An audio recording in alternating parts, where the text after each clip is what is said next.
चलिए अब आपको लिए चलते हैं भीलवाड़ा और सुनाते हैं आचार्य श्री महाश्रमण के पावन वचन। महावीर को नमन। तीर्थंकर के प्रतिनिधि, आगम ज्ञान प्रदाता, परम पूज्य आचार्य श्री महाश्रमण जी के श्री चरणों में वंदना। साध्वी प्रमुखासी जी, मुख्य नियोजिका जी, साध्वी वरिया जी, साधु साध्वी वृंद, समणी जी, बंधुओं एवं बहनों, गुरु का विश्वास अर्जित करना जीवन की बहुत बड़ी उपलब्धि होती है और उसके लिए हमें सजग रहना पड़ता है, समर्पण भाव से आगे बढ़ना पड़ता है, तभी हम गुरु का विश्वास अर्जित कर सकते हैं। तर्षि महाप्रज्ञ जी विश्वास को बढ़ाने की दृष्टि से फरमाते हैं कि घड़ी की सुई अपने नियम के अनुसार चलती है, इसलिए लोग उस पर विश्वास करते हैं। नियम का सम्मान करो, विश्वास अपने आप बढ़ेगा। पूज्य प्रवर के द्वारा श्रावक संदेशिका बनी हुई है, इधर अनुशासन संहिता बनी हुई है, मर्यादावली बनी हुई है, आदि जो नियम उपनियम की धाराएं हैं, उनके अनुसार हम अपना बर्ताव करें, अपने आप गुरु का विश्वास बढ़ता है।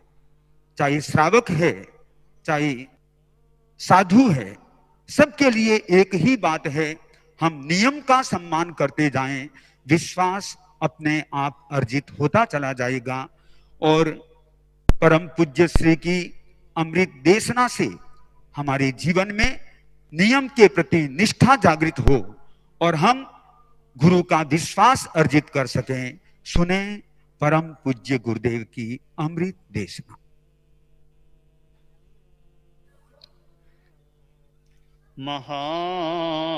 महावीर तुम्हारे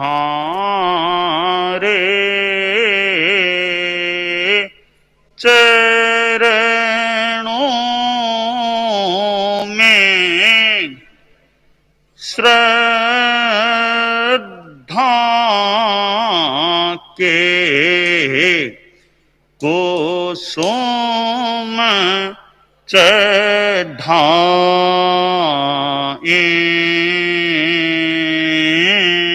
हम ऊंचे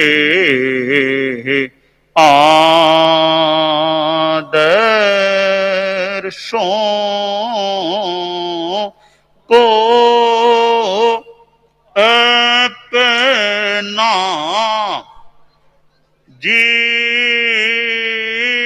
जीवन की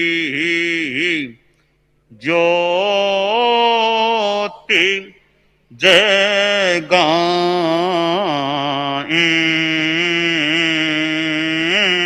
हम महावीर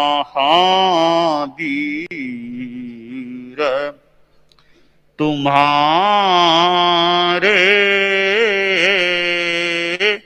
चरणों में श्रद्धा के कुसुम चढ़ाए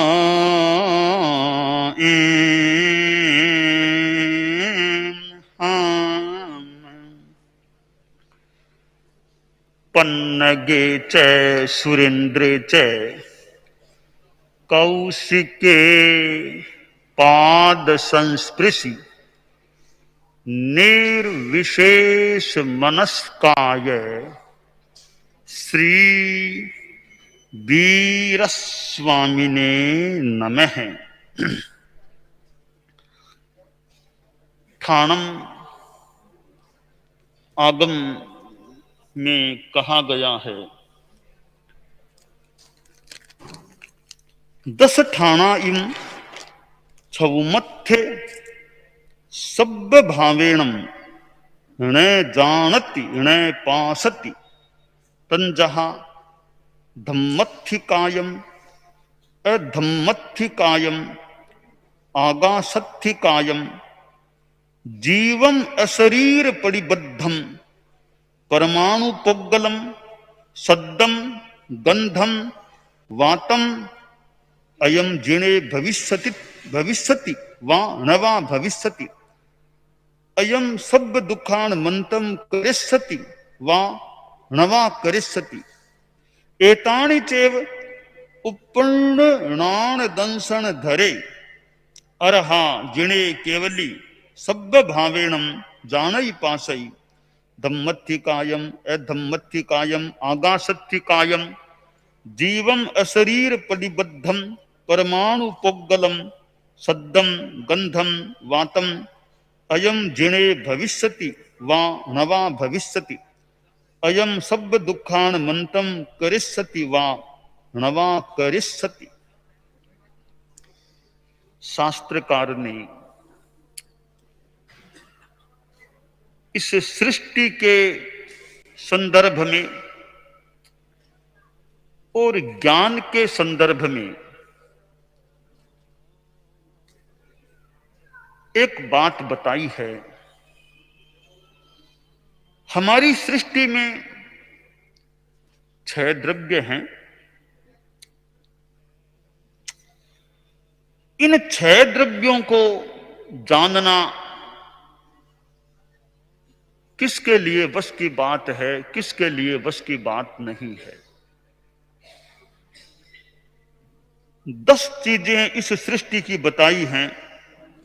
1 धर्मास्तिकाय, 2 अधर्मास्तिकाय, 3 आकाशास्तिकाय, 4 शरीर मुक्त जीव, 5 परमाणु पुद्गल, 6 शब्द,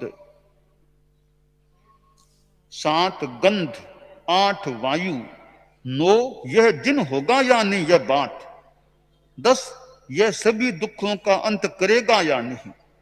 ये 10 चीजें तो हमारी सृष्टि की हो गई। लोकाकाश में है प्राय चीजें, आकाश और लोकाकाश में भी है। अब इनको जानना, देखना सामान्य अवबोध, जानना विशेष अवबोध। तो बताया है कि छद्मस्थ इन 10 चीजों को सर्वभावे न जानता है न देखता है। अब एक प्रश्न है, छद्मस्थ कौन होता है? छद्मस्थ की यह परिभाषा छद्म आवरणम, छद्म यानी आवरण,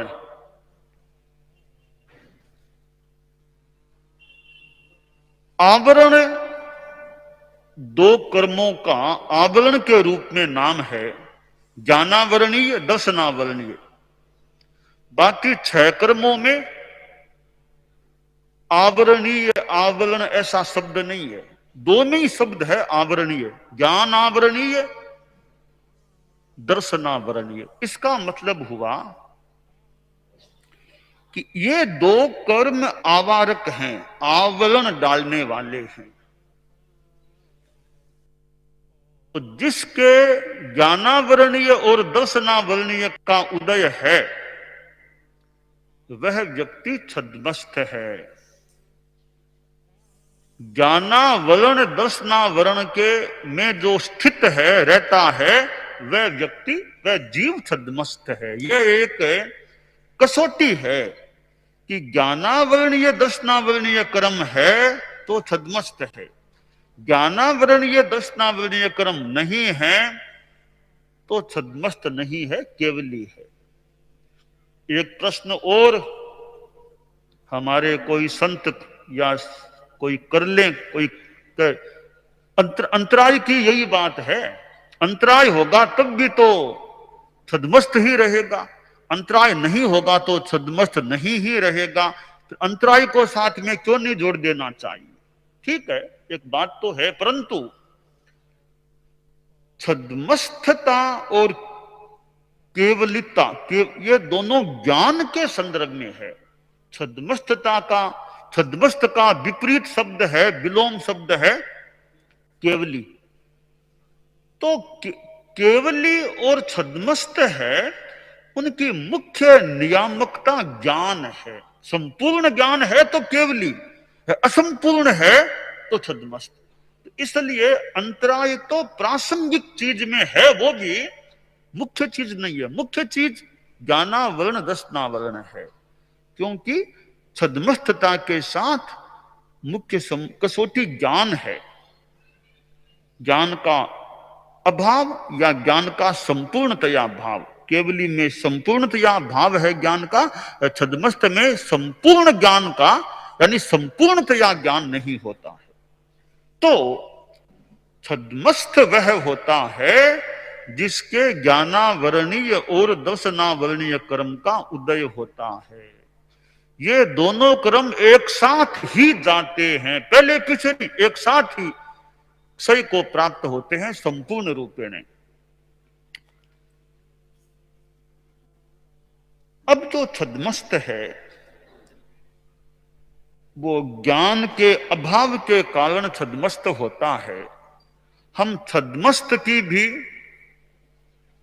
4 कैटेगरीज बना सकते हैं। छद्मस्त की 4 कैटेगरीज या 4 प्रकार छद्मस्त के बना सकते हैं। पहला प्रकार है कि वह व्यक्ति, वह जीव जिसके पास मतिश्रुत तो है, बाकी अवधि मन प्रयोग केवल नहीं, मतिश्रुत है, एक वह छद्मस्त। दूसरा छद्मस्त है जिसके पास मतिश्रुत और अवधि या विभंग ये हैं, वह छद्मस्त, यह दूसरा प्रकार है। तीसरा छद्मस्त मति ज्ञान, श्रुत ज्ञान और मन प्रयोग ज्ञान, ये 3 हैं, यह तीसरा छद्मस्त है। छद्मस्त का चौथा प्रकार है मति ज्ञान, श्रुत ज्ञान, अवधि ज्ञान, मन प्रयोग ज्ञान, ये 4 ज्ञान हैं, वह छद्मस्त है। तो छद्मस्त के 4 प्रकार हो गए। नंबर 1 मति श्रुत वाला, नंबर 2 मति श्रुत और अवधि अथवा विभंग वाला, नंबर 3 मति श्रुत और मन पर्याय वाला, नंबर 4 मति श्रुत अवधि और मन पर्याय 4 ज्ञान। ये 4 प्रकार के छद्मस्त हो जाते हैं। तो शास्त्रकार ने कहा है 10 पदार्थों को छद्मस्त संपूर्ण रूप से नहीं जानता, न जानता न देख, धर्मास्तिकाय है। अब धर्मास्तिकाय को संपूर्णतया जानना केवल ज्ञानी, केवल दर्शनिक के सिवाय संभवतः किसी के बस की बात आसातना न हो। अवधि ज्ञानी भी धर्मास्तिकाय को संपूर्ण भावी ने नहीं जान सकता। क्यों नहीं जान सकता? कि अवधि ज्ञान का विषय रूपी द्रव्य, रूपी, धर्मास्तिकाय अमूर्त अरूपी है, इसलिए अवधि ज्ञान का यह विषय नहीं बनता धर्मास्तिकाय को जानना। तो 12वें गुणस्थान तक का भी साधु भी है, तो धर्मास्तिकाय को संपूर्ण भावे ने वो नहीं जान सकता। इसी तरह अधर्मास्तिकाय को नहीं जान सकता, इसी तरह आकाशास्तिकाय को नहीं जान सकता, और इसी प्रकार शरीर मुक्त जीव यानी सिद्धों को नहीं जान पाता। तो ये 4 चीजें अमूर्त हैं, धर्मास्तिकाय, अधर्मास्तिकाय, आकाशास्तिकाय, शरीर मुक्त जीव अमूर्त हैं।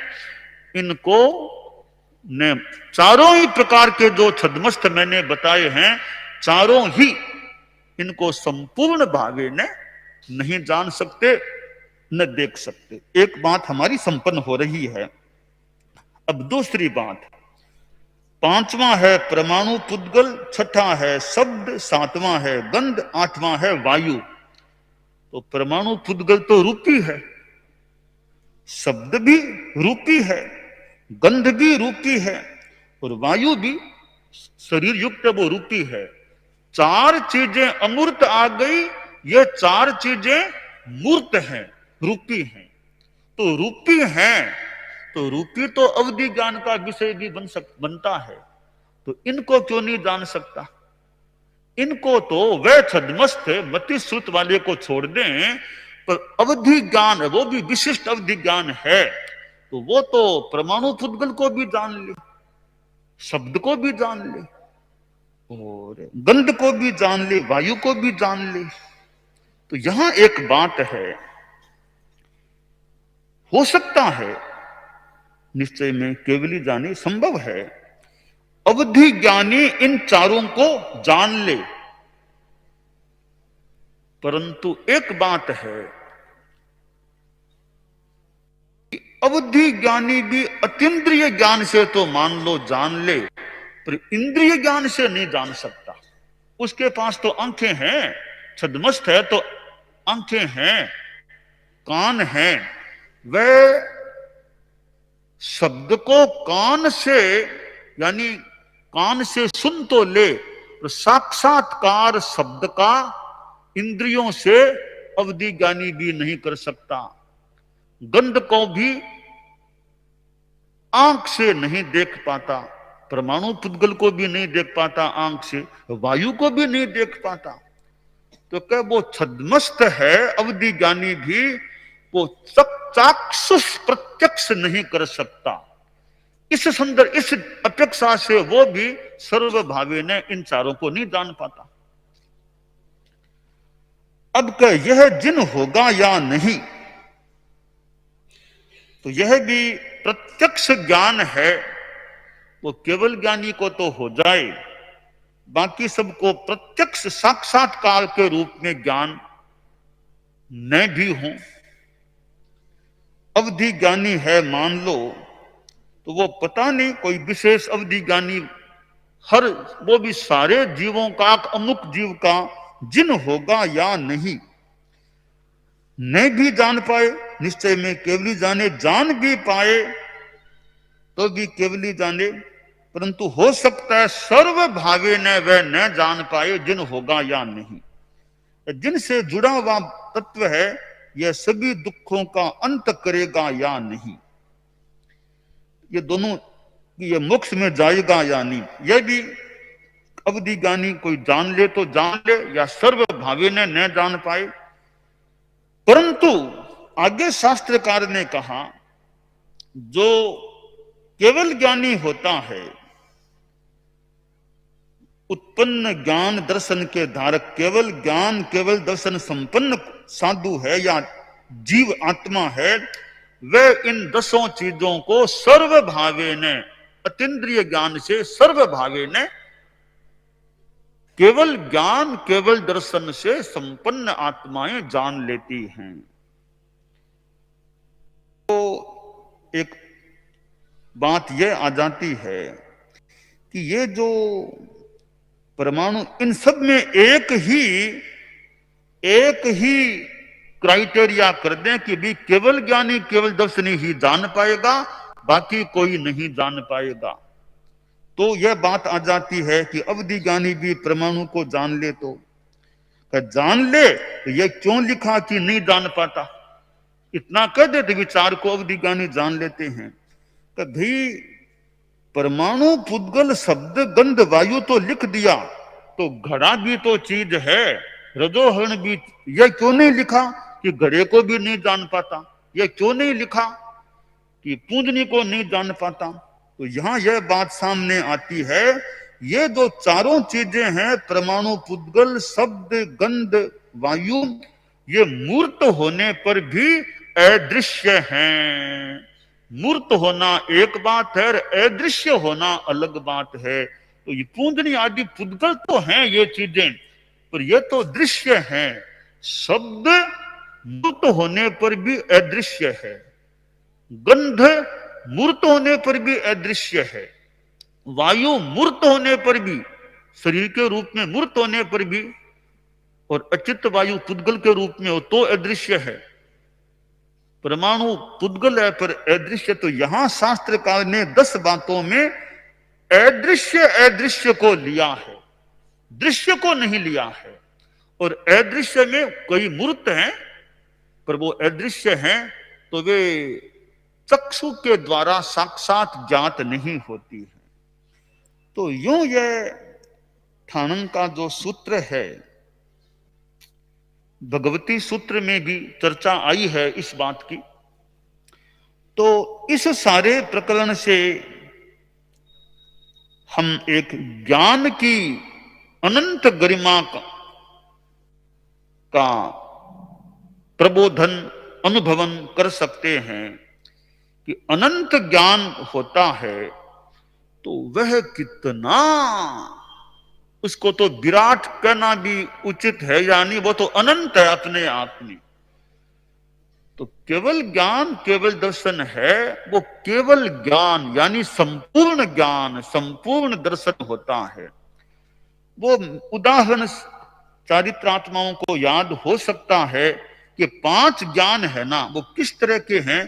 एक चौकी, चौकोर पाटा है, चौकोर पाटा, वो कोई धोरों में कहीं मान लो धस गया, मिट्टी में धस गया, ऊपर पूरी मिट्टी आ गई। अब हवा आई, थोड़ी मिट्टी उड़ी तो उस पाटे का, चौकी का एक किनारा दिखने लग गया, फिर दूसरा किनारा इधर का भी दिखने लग गया। तो एक किनारा मति ज्ञान मान लो, दूसरा किनारा श्रुत ज्ञान मान लो। अब तीसरे किनारे की भी मिट्टी उड़ी, तीसरा किनारा दिखने लग गया, उसको अवधि ज्ञान के समान मान लो। चौथा किनारा, उसकी भी मिट्टी उड़ी, वो मने प्रयोग ज्ञान के समान। 4 किनारे दिख रहे हैं चौकी के, तो 4 ज्ञान हो गए, मति, श्रुत, अवधि, मने प्रयोग। हम 4 बोले 4 ज्ञान, 4 ज्ञान। अब सारी मिट्टी उड़ गई, पूरी चौकी दिख गई, अब केवल चौकी चौकी। अब यह नहीं बोलते 4 किनारे, चौकी चौकी है। तो सारा ज्ञानावरणीय क्रम क्षीण हुआ।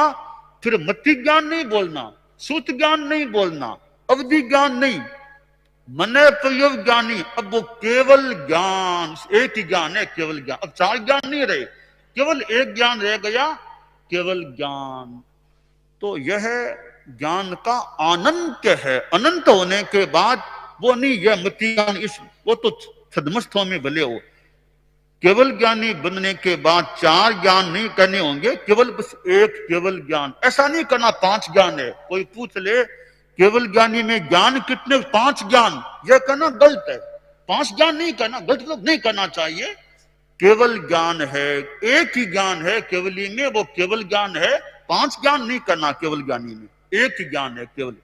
दर्शन कितने केवल दर्शनी में, बस एक केवल दर्शन है, न कि 4 दर्शन करने चाहिए केवल दर्शनी में। तो यह ज्ञान की बात है। हमारे पास जो सामान्य छद्मस्त हैं, मति श्रुत ज्ञान तो संभव है, परंतु मति श्रुत ज्ञान में भी तारतम्य काफी हो सकता है। मति श्रुत ज्ञान एक छोटे जीव में भी हो सकता है, एक बड़े आदमी में भी हो सकता है। तो मति श्रुत ज्ञान होने पर भी ज्ञान में अंतर हो सकता है। अब मान ले मति श्रुत ज्ञान तो भिक्षु स्वामी का भी मान लो, जयाचार्य का भी मान ले, गुरुदेव तुलसी का भी मान ले, परम पूज्य आचार्य महाप्रज्ञ जी का भी मति श्रुत ज्ञान मान ले। पर एक तो उनका मति श्रुत ज्ञान, एक कोई साधारण का मति श्रुत ज्ञान है। तो ज्ञान तो मति श्रुत ही होने पर भी ज्ञान में तारतम्य, क्षयोक्षम का तारतम्य रह सकता है। एक इतना ज्ञानी व्यक्ति है कि बहुत स्पष्टता है विषय की, विश्लेषण की बढ़िया क्षमता है, तत्व की गहराई में बैठने वाला है, एक उसका ज्ञान है। और एक कोई सामान्य व्यक्ति का ज्ञान ज्यादा नहीं समझ पाता, ज्यादा ज्ञान है ही नहीं। तो ज्ञान में भी अंतर होता है। अब गुरुदेव तुलसी का ज्ञान देखो, उनका जो तत्व ज्ञान था, आचार्य महाप्रज्ञ का हमने देखा, उनका जो एक वैदुष्य था, ज्ञान था, तो सबका तो वो वैदुष्य, वो ज्ञान हो जाए तो बढ़िया बात है, पर कहना मुश्किल है। तो ये ज्ञान का तारतम्य, हम अपने ज्ञान दर्शन को जितना, मतलब हमारा ज्ञान दर्शन तत्व ज्ञान आदि के रूप में निर्मल बने, यह जितना प्रयास औचित्य के साथ किया जा सके वह हमें करना चाहिए। दानान शिष्ठम अभयपयाणम सच्चेषु या अनवज्जं वयन्ति तवेषु या उत्तम बंभचेरम लोगुत्तमे समणेनाय पुत्ते।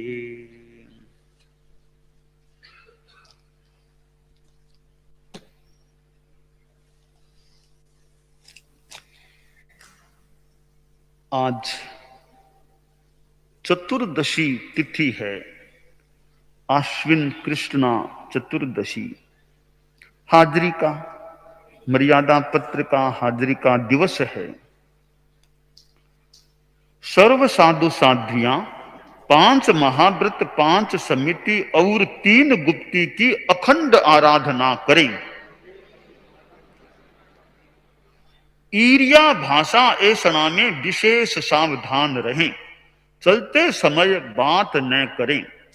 सावध्य भाषा न बोलें। आहार पानी पूरी जांच करके लें।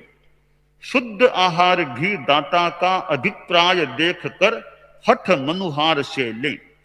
वस्त्र पात्र आदि लेते व रखते समय तथा पूंदने व पवठने में पूर्ण सावधानी बरतें।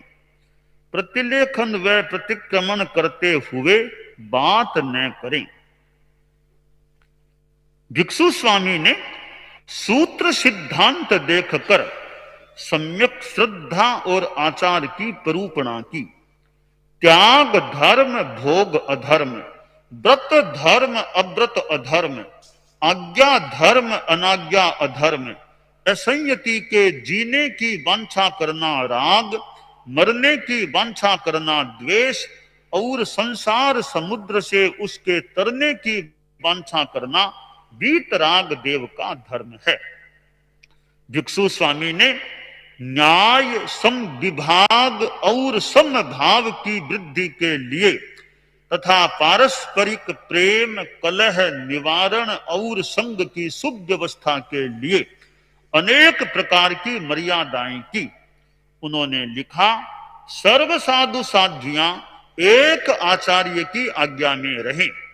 विहार चतुर्मास आचार्य की आज्ञा से करें। अपना अपना शिष्य शिष्याएं न बनाएं। आचार्य भी योग्य व्यक्ति को दीक्षित करें। दीक्षित करने पर भी कोई अयोग्य निकले तो उसे गण से अलग कर दें। आचार्य अपने गुरु भाई या शिष्य को अपना उत्तराधिकारी चुने। उसे सब साधु साध्वियां सहर्ष स्वीकार करें। गण की एकता के लिए यह आवश्यक है कि उसके साधु साध्वियों में सिद्धांत या परूपणा का कोई मतभेद न हो। इसीलिए भिक्षु स्वामी ने कहा है, कोई श्रद्धा, आचार, कल्प या सूत्र का कोई विषय अपनी समझ में न आए अथवा कोई नया प्रश्न उठे, वह आचार्य व बहुश्रुत से चर्चा जाए, किंतु दूसरों से चर्च कर उन्हें शंकाशील न बनाया जाए।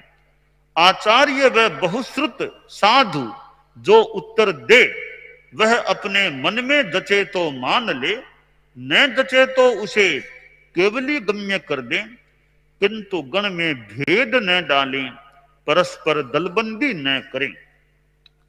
गण की अखंडता के लिए यह आवश्यक है कि कोई साधु साध्वी आपस में दलबंदी न करे।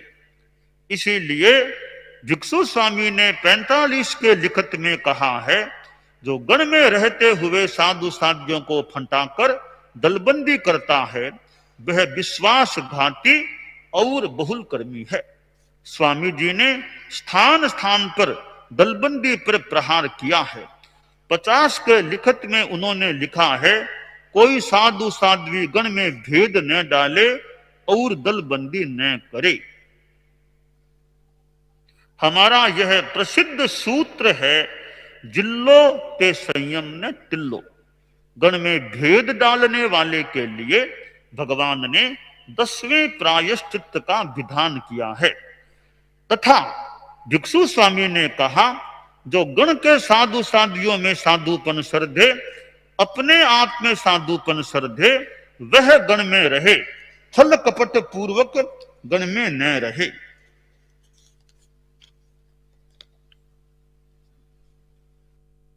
पचास के लिखित में उन्होंने कहा, जिसका मन साक्षी दे, भली भांति साधुपन पलता जाने, गण में तथा अपने आप में साधुपन माने, तो गण में रहे।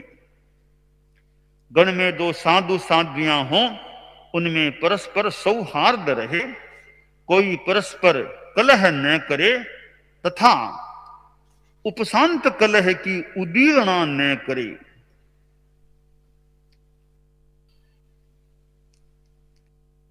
किसी में दोष देखें तो तत्काल उसे जता दे तथा आचार्य को जता दे, किंतु उसका प्रचार न करे। दोषों को चुन चुन कर इकट्ठा न करें, जो जान पड़े उसे अवसर देखकर तुरंत जता दे। वह प्रायश्चित का भागी है, जो बहुत समय बाद दोष बताए। विनीत अविनीत की चौपाई में उन्होंने कहा है, दोष देखे ही साध में, तो कह देनो तीण ने एकंतर। जो माने नहीं तो कहनो गुरु कने, ते श्रावक छे बुद्धिवंत। सुविनीत श्रावक हवा। प्रायश्चित दराय ने शुद्ध करे, पिण न कहे अवरा पास, ते श्रावक गिरवा गंभीर छे, वीर बखाण्या तास। सुविनीत श्रावक एहवा। दोसरा धनी ने तो कहे नहीं, उनरा गुरु ने पिण न कहे जाय, और लोका आगे बकतो फिरे, किन्नरी प्रतीत किन विद आय। अविनीत श्रावक एहवा। तथा किसी साधु साध्वी को जाति आदि को लेकर ओछी जबान न कहे, आपस में मन मुटाव हो वैसा शब्द न बोले, एक दूसरे में संदेह उत्पन्न न करे, तथा गण और गणी की गुणरूप वार्ता करे। कोई गण तथा गणी की उतरती बात करे, उसे टोक दे, और वह जो कहे उसे आचार्य को जता दे। कोई उतरती बात करता है और कोई उसे सुनता है, वे दोनों अविनीत हैं। विनीत वह होता है जो आज्ञा को सर्वोपरि माने। जिन शासन में आज्ञा बड़ी, आतो बांधी रे भगवंता पाल। सहु सज्जन असज्जन भेला रहे, छांदो रुंध रे प्रभु बचन संभाल। बुद्धिवंता एकल संगत न कीजिए, छांदो रुंझा बिन संयम नीपजय। तो कुण चाले रे पररी आज्ञा माय। सहु आप मते हुए एकला, खिण भेड़ा रे खिण बिखर जाए।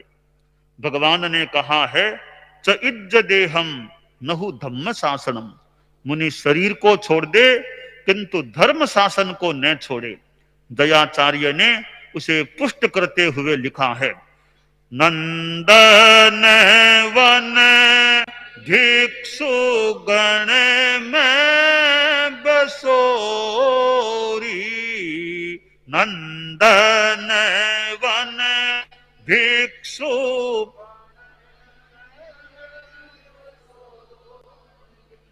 जी प्राण जाए तो ही पग में खिसो।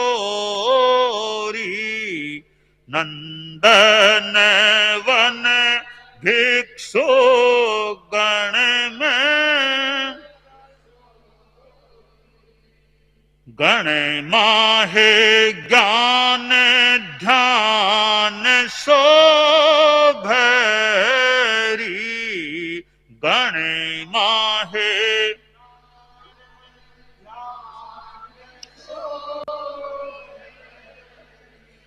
जी दीपक मंदिर माहे जी सोरी नंदन वन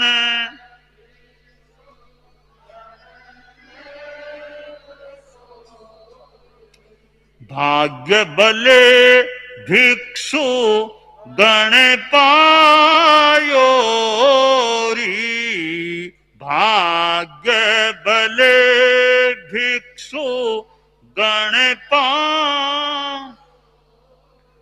है जी रतन चिंता मणि पीण ईशोरी नंदन वन भिक्षु गण में गणपति को प्याही गाढ़ार होरी गणपति को प्याही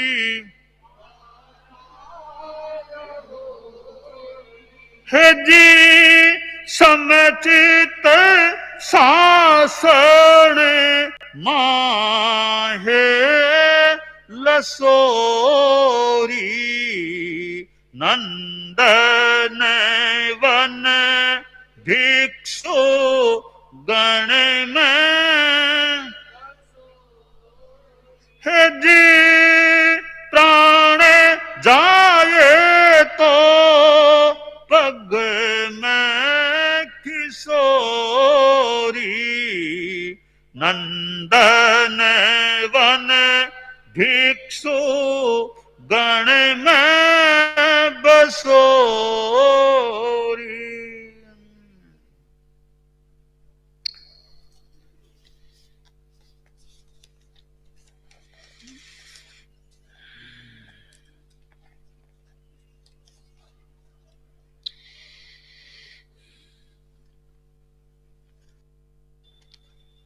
भिक्षु स्वामी ने गण की सुव्यवस्था के लिए मर्यादा की और उन्होंने दीर्घ दृष्टि से देखा कि भविष्य में वर्तमान मर्यादाओं में परिवर्तन या संशोधन आवश्यक हो सकता है।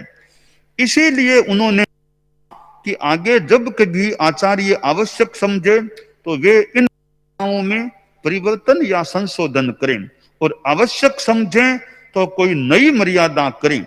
पूर्व मर्यादाओं में परिवर्तन या संशोधन हो अथवा नई मर्यादाओं का निर्माण हो उसे सब साधु साध्वियां सहर्ष स्वीकार करें।